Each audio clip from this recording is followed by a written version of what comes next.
بسم اللہ الرحمن الرحیم رب اشرح لی صدری ویسر لی امری واحلل عقدۃ من لسانی یفقهوا قولی رب زدنی علما وارزقنی فہما سبحانک لا علم لنا الا ما علمتنا انک انت العلیم الحکیم استغفر اللہ ربی من کل ذنب واتوب الیہ الحمد للہ الذی انزل الکتاب والحکمہ والصلاة والسلام علی رسولہ نبی الرحمہ وعلی آلہ واصحابہ اولی العزم والہمہ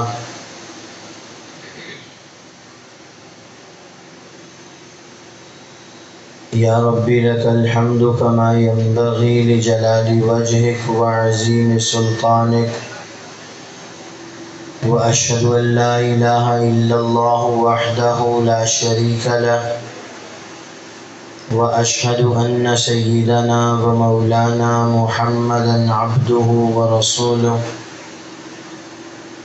ارسلہ بالحق بشیرا ونذیرا وداعیا الی اللہ بإذنہ وسراجا منیرا اللہم صلی علی سیدنا ومولانا محمد النبی الأمی وعلی آلہ واصحابہ واہل بیتہ اجمعین الی یوم الدین اما بعد فاعوذ باللہ من الشیطان الرجیم بسم اللہ الرحمن الرحیم ما كان محمد ابا احد من رجالکم ولکن رسول اللہ وخاتم النبیین وکان اللہ بکل شیء علیما قال رسول اللہ صلی اللہ علیہ وسلم انه سيكون في امتی كذابون ثلاثون كلهم يزعم انه نبي انا خاتم النبيين لا نبي بعدي او كما قال عليه الصلاة والسلام صدق الله العظيم وصدق رسوله النبي الكريم ونحن على ذلك لمن الشاهدين والشاكرين والحمد لله رب العالمين صدر مجلس گرامی قدر حضرات علماء کرام سامعین محترم بزرگان ملت برادران عزیز آج کا یہ ہمارا عظیم الشان اجتماع آقا دو جہاں امام الانبیاء خاتم النبیین محمد الرسول اللہ صلی اللہ علیہ وسلم کی عزت و ناموس اور عقیدہ ختم نبوت کے تحفظ کے عنوان سے معنون ہے۔ ہم سب کے لیے اس عظیم کاز اور مشن سے جڑنا یہ اللہ پاک پروردگار عالم کی ہمارے لیے بہت بڑی سعادت اور بہت بڑا فضل ہے کہ اس مالک نے ہمیں اس عظیم سعادت والے کام سے وابستہ کر دیا۔ ہمارے اکابرین نے تحفظ ختم نبوت کا کام فقط صرف اور صرف اللہ کی رضا کے لیے نبی آخر الزمان امام الانبیاء خاتم النبیین محمد الرسول اللہ صلی اللہ علیہ وسلم کی محبت اور حصول شفاعت کی غرض سے ہمیشہ زندگی بھر یہ کام عبادت سمجھ کر کیا کہ رسول اللہ صلی اللہ علیہ وسلم کی عزت اور ناموس پر پہرا تاج ختم نبوت کی حفاظت کے لیے میدان میں اترنا یہ بڑی عبادتوں میں سے ایک عبادت ہے۔ شیخ التفسیر رئیس المحدثین حضرت مولانا احمد علی لاہوری رحمۃ اللہ علیہ 1953 میں ایک جلوس کی قیادت کر رہے تھے، تو قیادت کرتے کرتے درمیان میں ظہر کی نماز کا وقت ہوا۔ بلا مبالغہ لاکھوں کا مجمع تھا، تو ظہر کی نماز کا وقت ہوا۔ اسی سڑک پر امام الہدا مولانا احمد علی لاہوری رحمۃ اللہ علیہ نے اپنا رومال بچھایا، صفیں بنی، مسلمان ان کی اقتداء میں نماز ادا کرنے کے لیے کھڑے ہوئے۔ در حقیقت وہ اس جلوس کے اندر بھی باوضو ہو کر آئے، عبادت سمجھ کر آئے، سب نے با جماعت نماز ادا کی۔ یوں ہمارے اکابر نے تحفظ ختم نبوت کے مشن کی نگہبانی اور پاسبانی کی۔ آج میں اور آپ بھی اسی جذبے سے، اسی نیت سے اس محاذ پہ اپنے آپ کو لا کے کھڑا کریں، تاکہ ہم بھی فقط عبادت سمجھ کر اس کام کو کریں۔ 1926 سے لے کر 1935 تک ریاست بہاولپور کی عدالت میں مسلمانوں اور قادیانیوں کے درمیان ایک مقدمہ چلا تھا، جو مقدمہ مرزائیہ بہاولپور کے نام سے موسوم اور جانا اور پہچانا جاتا ہے۔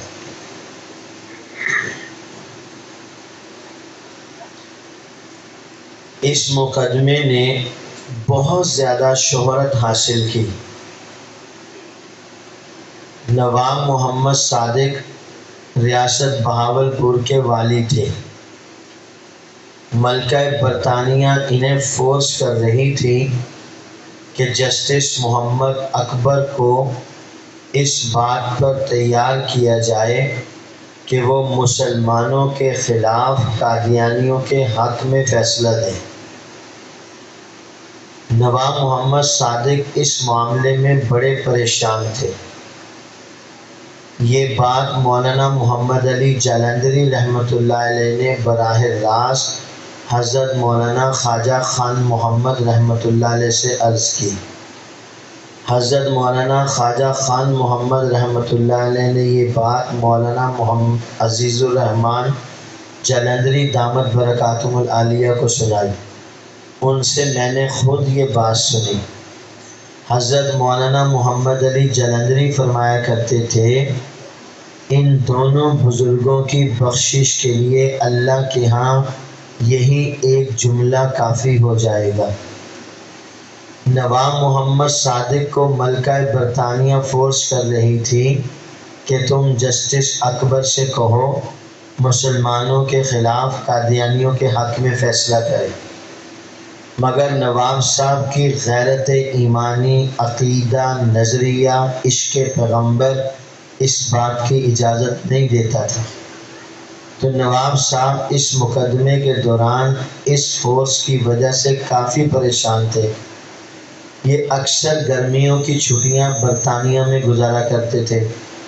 سرگودا کے قریب ایک ساہیوال کا علاقہ ہے، وہاں پر عمر حیات ٹوانا ہوتے تھے۔ وہ نواب محمد صادق صاحب کے دوست تھے۔ یہ دونوں اکثر گرمیوں کی چھٹیاں برطانیہ میں گزارا کرتے تھے۔ ایک مرتبہ اسی مقدمے کے دوران یہ دونوں برطانیہ اکٹھے ہوئے۔ جب دونوں برطانیہ اکٹھے ہوئے تو ٹوانا صاحب نے نواب صاحب سے کہا، نواب صاحب، بہار کا موسم، برطانیہ جیسا ملک، اور آپ کے چہرے پر خزاں چھائی ہوئی ہے، آپ پریشان نظر آ رہے ہیں، کیا بات ہے؟ تو نواب محمد صادق صاحب نے ٹوانا صاحب سے ساری بات عرض کی، حقیقت حال سے انہیں آگاہ کیا۔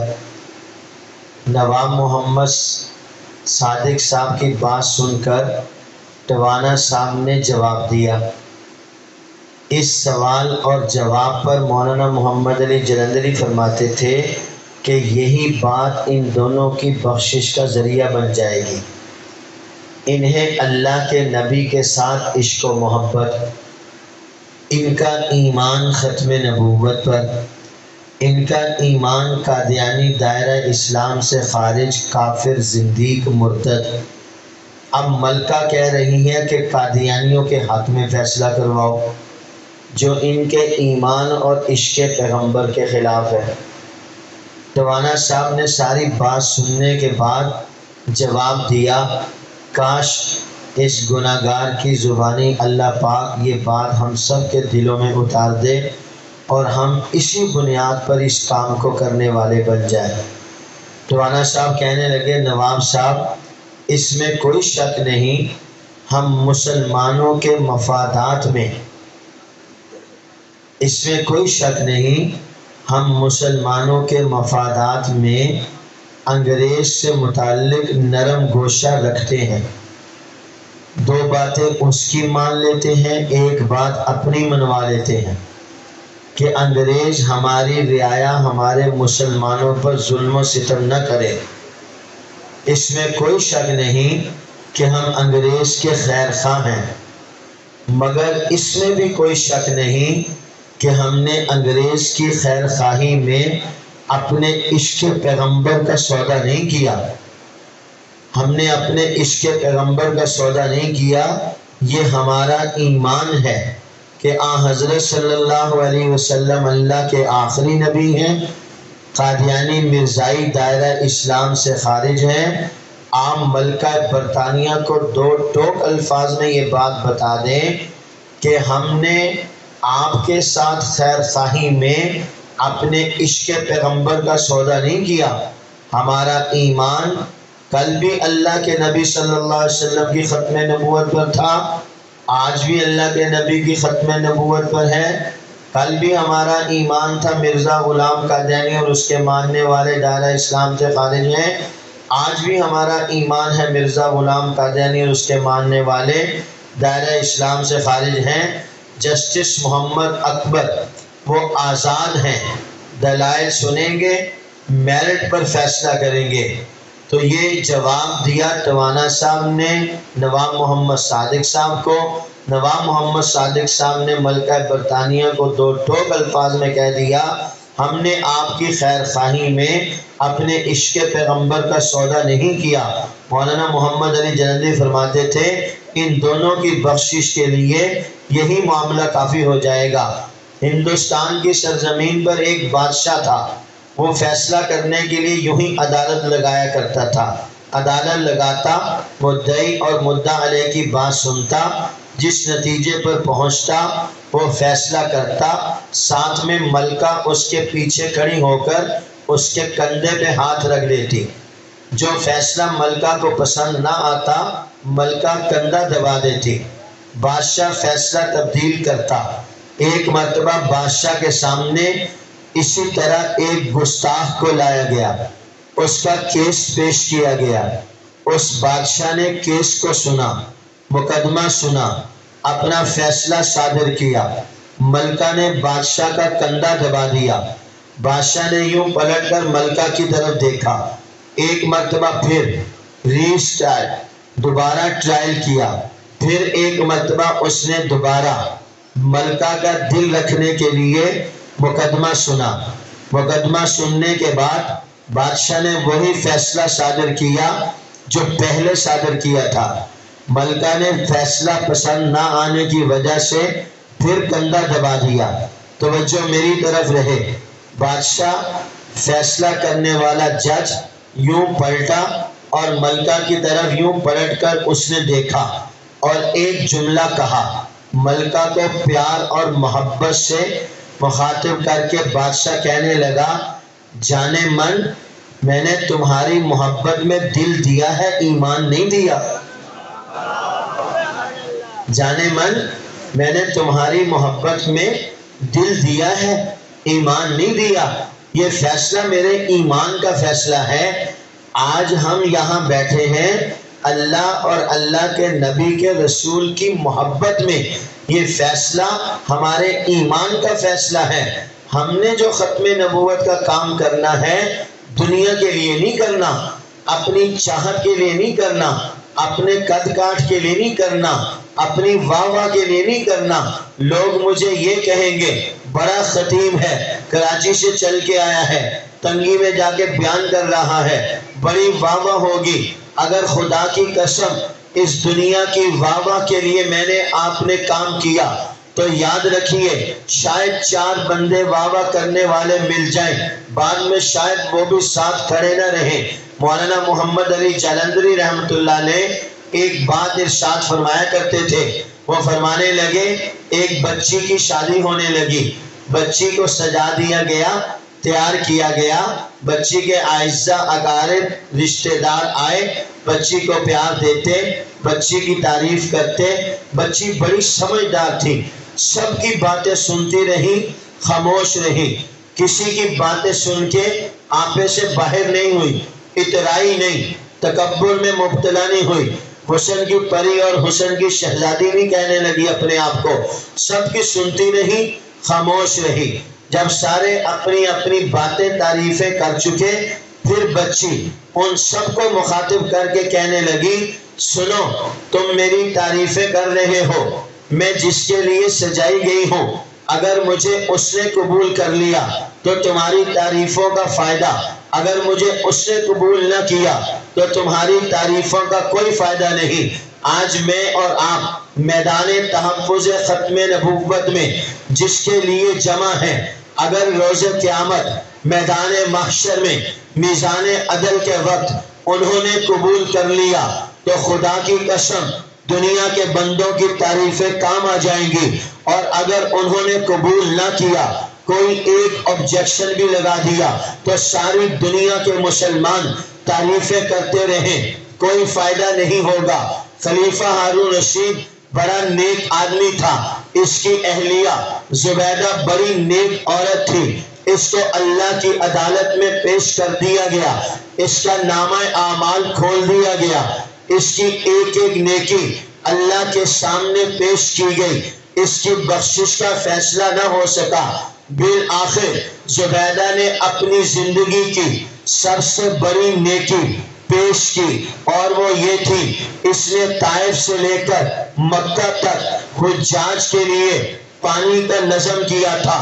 اس نے یہ سوچ کر کہ اس سے بڑی نیکی میرے پاس اور کوئی نہیں ہے، اللہ کے دربار میں پیش کی۔ اللہ پاک پروردگار عالم نے اس نیکی کو بھی ریجیکٹ کر دیا، یہ کہہ کر اس میں تیرا کوئی کمال نہیں، اس میں تو قوم کا خزانہ لگا ہے، وہ نیکی پیش کر جس میں تیرا ذاتی کمال ہو۔ ساری نیکیاں پیش کر چکی، اب اس کے پاس کوئی نیکی نہیں۔ اب توجہ کیجئے، اللہ پاک پروردگار عالم نے اس کی بخشش کا فیصلہ فرمایا۔ ایک نیکی اللہ پاک پروردگار عالم کی طرف سے اس کے سامنے لائی گئی اور اسے وہ سارا کچھ منظر یاد کروایا گیا۔ توجہ کیجئے، طائف سے لے کے مکہ تک حجاج کے لیے پانی کا نظم اور زندگی کی بڑی بڑی نیکیاں وہ نجات کا ذریعہ نہیں بن سکی۔ اب اللہ نجات کرنے پر آئے ہیں تو کون سی نیکی جس پر اللہ نے نجات کر دی، وہ نیکی یہ ہے، اسے یاد کروایا گیا۔ تو جب ملکہ تھی، خاتون اول تھی، تو صدارتی محل کے اندر، باغ کے اندر اپنی سہیلیوں کے ساتھ ٹہل رہی تھی، خوش گپیوں میں مصروف تھی۔ اس دوران اللہ کی آواز، اللہ کی صدا، مؤذن نے اللہ کا نام بلند کیا۔ تیرا دوپٹہ تیرے سر پر نہیں تھا، تیرا دوپٹہ تیرے کندھے پر تھا۔ جب مؤذن نے صدا لگائی، اللہ اکبر کہا، تو نے اپنا دوپٹہ کندھے سے اٹھا کے اپنے سر پہ رکھ لیا، تو نے دنیا میں اللہ کے نام کی لاج رکھی۔ آج اللہ تیرے اس عمل کی وجہ سے تیری لاج رکھتا ہے، تیرے اس عمل کی بنا پر تیری بخشش کی جا رہی ہے۔ بڑے سے بڑا عمل اگر اللہ کے لیے نہ ہوا وہ بخشش کا ذریعہ نہیں بن سکتا۔ چھوٹے سے چھوٹا عمل گمنامی میں کیا ہو، لوگوں سے ہٹ کر کیا ہو، رات کے اندھیرے میں کیا ہو، چھپ کے ختم نبوت کا کام کیا ہو، بغیر نمود و نمائش کے کام کیا ہو، بغیر واہ واہ کے کام کیا ہو، نہ جانے کون سا لمحہ، کون سی گھڑی وہاں قبول ہو جائے اور اعمال کے وقت میدان محشر میں میزان کے وقت وہ نیکی خاموشی سے لا کر پلڑے میں رکھ دی جائے اور وہ بخشش کا ذریعہ بن جائے۔ اسی امید پر آج میں اور آپ اس میدان میں کھڑے ہیں۔ میں نے عرض کیا 1926 سے لے کر 1935 تک ریاست بہاولپور کی عدالت میں مقدمہ چلتا ہے۔ بہاولپور سے ایک وفد علامہ سید محمد انور شاہ کشمیری کے پاس دیوبند جاتا ہے۔ دیوبند جانے کے بعد علامہ انور شاہ کشمیری سے وہ وفد کہتا ہے ہماری ریاست کے اندر مسلمانوں اور قادیانیوں کے درمیان ایک مقدمہ چل رہا ہے، وہاں کے مسلمان چاہتے ہیں علامہ انور شاہ صاحب کشمیری آئیں، عدالت کے فلور پہ پیش ہوں، جسٹس محمد اکبر کے سامنے اللہ کے نبی کی ختم نبوت پر قرآن و سنت سے دلائل دیں، جھوٹے مدعی نبوت مرزا غلام قادیانی کے کفر کو دلائل سے ثابت کریں۔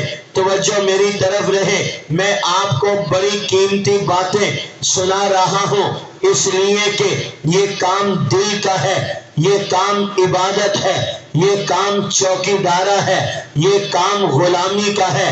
غلام مالک کے سامنے نخرے نہیں کیا کرتا، غلام مالک کے سامنے سینہ نہیں تانا کرتا، غلام مالک کے سامنے جھکتا ہے، غلام مالک کے سامنے کہتا ہے آپ کی مہربانی ہے، آپ نے مجھے غلامی کے لیے قبول کر لیا۔ چنانچہ اس وفد نے آ کر علامہ سید محمد انور شاہ کشمیری سے کہا آپ ہمارے ساتھ ریاست بہاولپور چلیے، عدالت کے اندر اپنا بیان قلم بند کروائیے۔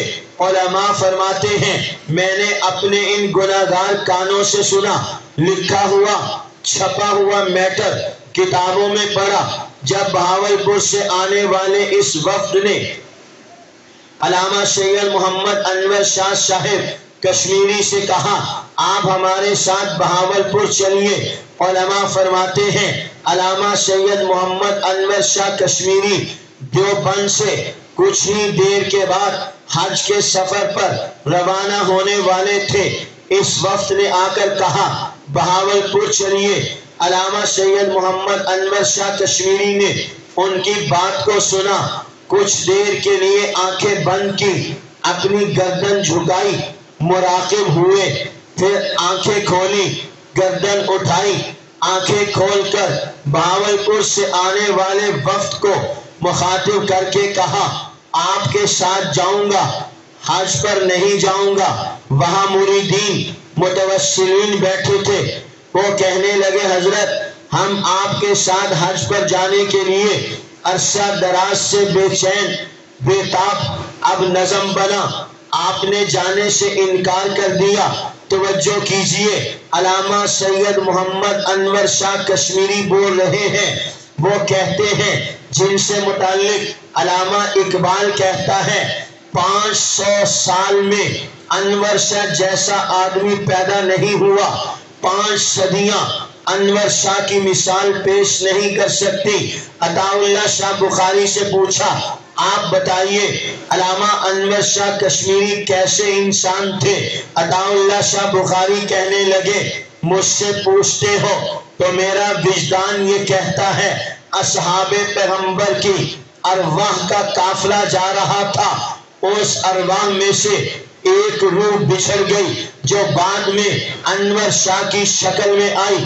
علامہ انور شاہ کشمیری وہ انسان تھے جنہیں دیکھ کر ہندو، غیر مسلم، سکھ ایمان قبول کر لیا کرتے تھے۔ وہ اسٹیشن پر بیٹھے ہیں، ایک سکھ کلی ان کے سامنے سے گزرتا، ان کے چہرے کی زیارت کرتا، پھر پلٹ کر چلا جاتا، پھر چہرے کے سامنے سے گزرتا، پھر پلٹ کر چلا جاتا۔ ٹرین آنے والی ہوئی، علامہ انور شاہ سے کہنے لگا جی چاہتا ہے گاڑی آئے، آپ کا سامان لوں، ٹرین میں رکھ دوں۔ علامہ انور شاہ کہنے لگے میاں اس میں کون سے تردد کی بات ہے، تیری میری بات طے ہو گئی، ٹرین آئے سامان اٹھانا، گاڑی میں رکھ دینا، جو تیری اجرت ہوگی وہ میں تمہیں پیش کروں گا۔ اسے اجرت نہیں چاہیے تھی، اسے آسمان سے کچھ اور فیصلے نظر آ رہے تھے، اس لیے ٹرین آئی، علامہ انور شاہ کشمیری کا سامان اٹھایا، ٹرین میں رکھا، ٹرین میں سامان رکھنے کے بعد اپنے دونوں ہاتھ بڑھائے اور علامہ انور شاہ کشمیری سے کہا مجھے کلمہ پڑھائیے، مسلمان کر دیجئے۔ علامہ انور شاہ چہرے کو دیکھ رہے ہیں، یہ تو سامان رکھنے آیا تھا، کلمہ پڑھ رہا ہے، اسے کلمہ پڑھایا، مسلمان کیا، ٹرین چلی، یہ نیچے اتر گیا۔ وہاں دوسرے کلی جو کھڑے تھے اسے کہنے لگے ارے نادان، تو سامان رکھنے گیا تھا، مولوی نے تیرے اوپر کیا جادو کر دیا، مسلح بن کے آ گیا۔ وہ کہنے لگا میں اس مولوی کے چہرے کو دیکھ رہا تھا، جب تک یہ اسٹیشن پہ بیٹھا میرا دل اس کی طرف کھینچتا جا رہا تھا، جب میں نے اس کے ہاتھ میں ہاتھ دینے کا ارادہ کیا، میں نے کلمہ پڑھا تو میرے دل نے گواہی دی یہ جھوٹے کا چہرہ نہیں ہو سکتا۔ آج 13 صدیوں کے بعد آنے والے مولوی کے چہرے پر یہ حسن، یہ نکھار، یہ رنگ اور روپ، یہ نور ہے، اللہ جانے ان کا نبی کتنا سچا ہوگا۔ میں یہی سوچ کر کلمہ پڑھ کے مسلمان ہو گیا۔ یہ انور شاہ کشمیری، انہیں کہا گیا آپ بہاولپور چلے۔ علامہ انور شاہ کشمیری نے بات سنی، آنکھیں بند کی، گردن جھکائی، کچھ دیر کے بعد گردن اٹھائی، آنکھیں کھولی، فرمانے لگے انور شاہ حج پر نہیں، انور شاہ بہاولپور جائے گا۔ لوگوں نے کہا ہم نے آپ کے ساتھ حج پر جانا ہے، آپ کہتے ہیں میں نے بہاولپور جانا ہے۔ علامہ انور شاہ کہنے لگے میں نے آنکھیں بند کی، میں نے یہ سوچا انور شاہ تو مر گیا ہے، تجھے اللہ کے سامنے کھڑا کیا جائے، اللہ تجھ سے سوال کرے انور شاہ میرے لیے کیا لائے ہو۔ میں نے اپنے نامہ اعمال میں نظر دوڑائی، مجھے کوئی عمل نظر نہیں آیا جو میں اپنی بخشش کے لیے اللہ کے سامنے پیش کر دوں، اس لیے میں نے ارادہ کیا میں حج کے لیے نہیں جاؤں گا، میں بہاولپور جاؤں گا۔ پھر میں نے سوچا بہاولپور جانے کے بعد میں مر جاؤں اور اللہ کے سامنے پیش کر دیا جاؤں، اللہ مجھ سے پوچھے انور شاہ میرے لیے کیا لائے ہو، تو میں اللہ کے سامنے دیوبند سے بہاولپور کا سفر، بہاولپور کی عدالت میں کھڑے ہو کر اللہ کے نبی کی ختم نبوت پر، تردید مرزائیت پر، غلام محمد کے کفر پر جو دلائل پیش کیے ہوں گے وہ میں اللہ کے سامنے رکھ دوں گا۔ میرا ایمان ہے دیوبند سے بہاولپور کا سفر عدالت کے اندر دلائل انور شاہ کی بخشش کا ذریعہ بن جائیں گے۔ اگلی بات اس سے بھی زیادہ اہمیت کی حامل ہے، اس سے بھی زیادہ توجہ چاہتی ہے۔ علامہ انور شاہ کہنے لگے میں حج سے فارغ ہو کر اللہ کے نبی کے دروازے پر جاؤں، روضہ اطہر پر حاضری دوں، میں سلام کروں، اللہ کے نبی مجھ سے کہے انور شاہ تیری ضرورت تو بہاولپور تھی، تو یہاں کیا کرنے آیا؟ میں اللہ کے نبی کے اس سوال کا جواب نہیں دے سکتا، اس لیے میں نے ارادہ کیا میں دیوبند سے بہاولپور جاؤں گا، میں دیوبند سے حج کے لیے نہیں جاؤں گا، میں اللہ کے نبی کے دربار پہ حاضری دوں، اللہ کے نبی کو سلام کروں، وہ میرے سلام کے جواب کے بعد مجھ سے کہے انور شاہ دیوبند سے حج کے لیے آنا تیری اپنی خواہش تھی، دیوبند سے بہاولپور جانا میری ضرورت تھی، تو نے اپنی خواہش کو ترجیح دی میری ضرورت پر میں اللہ کے نبی کے اس سوال کا جواب نہیں دے سکتا، اس لیے میں نے فیصلہ کیا میں دیوبند سے حج کے لیے نہیں بہاولپور جاؤں گا۔ اے مسلمانوں، اگر علامہ انور شاہ کشمیری کا یہ عالم ہے تو میں اور آپ اپنے گریبان میں ذرا جھانک کے دیکھیں، ہمارے پاس کون سی نیکی، کون سا عمل، کون سی نماز، کون سا ترجمہ، کون سی حدیث، کون سا ایسا کام ہے جو ہم اپنی بخشش کے لیے اللہ کے دربار میں پیش کر سکے۔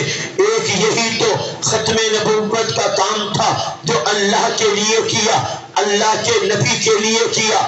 اس کام کو بھی میں نے اس انداز میں نہیں کیا، اس انداز میں نہیں کیا جس انداز میں کرنا چاہیے تھا، تو پھر میں اور آپ اپنی بخشش کے لیے کون سی ایسی چیز پیش کریں گے؟ میرے آپ کے اکابر نے اس کام کو خدا کی قسم عبادت سمجھ کر کیا۔ آج 6 ستمبر کی رات گزر چکی ہے، 7 ستمبر کا دن ہے۔ آج سے تقریباً 48 سال پہلے پاکستان کی سرزمین پر نیشنل اسمبلی آف پاکستان نے قادیانیوں کو غیر مسلم اقلیت قرار دیا۔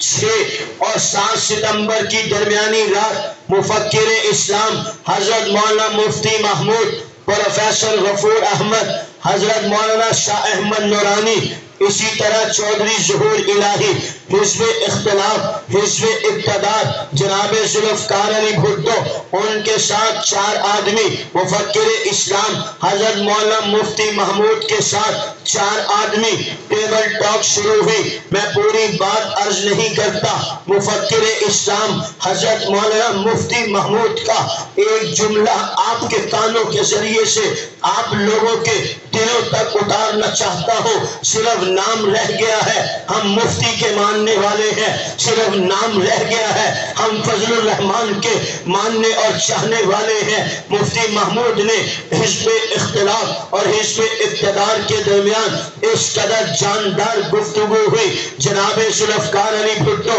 سوال کرتے، مفتی محمود جواب دیتے، مفتی محمود سوال کرتے، جناب ذوالفقار علی بھٹو جواب بنانے کی کوشش کرتے، مکالمہ چلتا رہا۔ بالآخر جناب ذوالفقار علی بھٹو نے یہ فائل پکڑی اور یوں میز پر دھر دی اور مفتی صاحب سے کہا، اچھا مفتی صاحب آپ جیتے میں ہارا، خدا کی قسم اگر میرے جیسا کوئی ہوتا وہ اتنا پھیل جاتا، دروازے چھوٹے ہو جاتے، شاید اس کے لیے ان دروازوں سے گزرنا مشکل ہو جاتا۔ بھٹو نے کہا ٹھیک ہے مفتی صاحب آپ جیتے میں ہارا۔ مفتی صاحب نے یہ نہیں کہا ہاں ہاں میں جیتا تو ہارا، میں نے دلائل دیے ہیں، میں حق پر ہوں، میں صحیح ہوں، اس لیے تو کہتا ہے کہ آپ جیتے میں ہارا۔ جناب مفتی محمود رحمت اللہ علیہ، میں آپ سے ایک بات عرض کروں، میرے والد مرحوم فرمایا کرتے تھے جس درخت کو پھل لگتا ہے وہ جھک جاتا ہے۔ مفتی محمود کو پیار کا پھل لگا ہوا تھا، اخلاق کا پھل لگا ہوا تھا، تکریم کا پھل لگا ہوا تھا، علم کا پھل لگا ہوا تھا۔ وہ مجسمہ پیار تھے، وہ مجسمہ اخلاق تھے، وہ مجسمہ کردار تھے، مجسمہ گفتار تھے، مجسمہ تقریر و تحریر تھے۔ ہر لحاظ سے مفتی محمود اپنی مثال آپ تھے۔ بھٹو نے کہا ٹھیک ہے مفتی صاحب آپ جیتے میں ہارا۔ مفتی صاحب نے بھٹو صاحب کو مزید سرنگو کرنے کے لیے یہ نہیں کہا ہاں ہاں ٹھیک ہے، ہم کوئی ایسے ویسے تھوڑی ہیں، ہم نے بھی مدرسے میں پڑھا ہے، ہم بھی دین جانتے ہیں، ہم بھی علم جانتے ہیں۔ نہیں نہیں، مفتی صاحب نے یہ نہیں کہا۔ مفتی صاحب نے اپنے اسلاف کی یاد تازہ کی، اپنے اکابر کی یاد تازہ کی۔ انہوں نے اللہ کے نام پر، اللہ کے نبی کے نام پر جھک کر وہ کردار پیش کیا۔ بھٹو کہتا ہے آپ جیتے میں ہارا۔ مفتی صاحب کہنے لگے نہیں نہیں بھٹو صاحب یوں نہیں کہ آپ ہارے مفتی محمود جیتا، آپ یہ کہیے کفر ہار گیا اسلام جیت گیا، قادیانی کافر ہار گئے محمد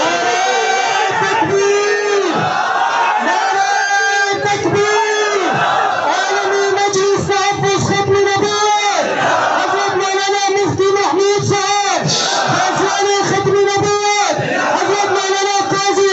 احمد صاحب جمعیت علماء اسلام عالمی مجلس تحفظ ختم نبوت قلبی مفتی زندہ باد قلبی مفتی زندہ باد نعرہ تکبیر۔ اب آپ کی توجہ ہے، بس آخری 1-2 منٹ، بس ٹائم کافی ہو گیا، 6 بج رہے ہیں، ابھی عصر کی نماز بھی پڑھنی ہے۔ ایک شاعر نے ایک نظم لکھی ہے، اس کا عنوان ہے آئینہ۔ کیا ہے؟ آئینہ۔ آئینہ پتہ کیا ہوتا ہے؟ شیشہ۔ تو اس کا ایک شعر ہے، دیکھ کر لوگ تجھ کو سنورنے لگے۔ وہ آئینے کو مخاطب کر کے کہتا ہے آئینہ دیکھ کر لوگ تجھ کو سنورنے لگے۔ اب آئینہ کہتا ہے اپنے کردار کو تو بنا آئینہ، دیکھ کر لوگ تجھ کو سنورنے لگے، اپنے کردار کو تو بنا آئینہ۔ آئینہ یہ تجھ سے کہہ رہا ہے اعجاز، 2 کروڑ روپے کا شعر ہے جو مفت میں سنا رہا۔ آئینہ تجھ سے یہ کہہ رہا ہے اعجاز، پہلے خود دیکھ لے پھر دکھا آئینہ، پہلے خود دیکھ لے پھر دکھا آئینہ۔ بس آج اگر مجھے آپ کو یہ بات سمجھ میں آ جائے تو خدا کی قسم سارے کام ٹھیک ہو جائیں گے۔ مل کے دل پر ہاتھ رکھ کے کہو زندگی کے آخری سانس تک اپنی جماعت عالمی مجلس تحفظ ختم نبوت کے پلیٹ فارم سے اخلاص کی دولت سے مالا مال ہو کر ختم نبوت کا کام کریں گے۔ سارے تیار ہیں؟ ختم نبوت کا کام دل سے اخلاص سے اپنی جماعت عالمی مجلس کے پلیٹ فارم سے کریں گے انشاءاللہ۔ اللہ مجھے بھی توفیق نصیب فرمائے، اللہ آپ دوستوں کو بھی توفیق نصیب فرمائے۔ وآخر دعوانا ان الحمدللہ۔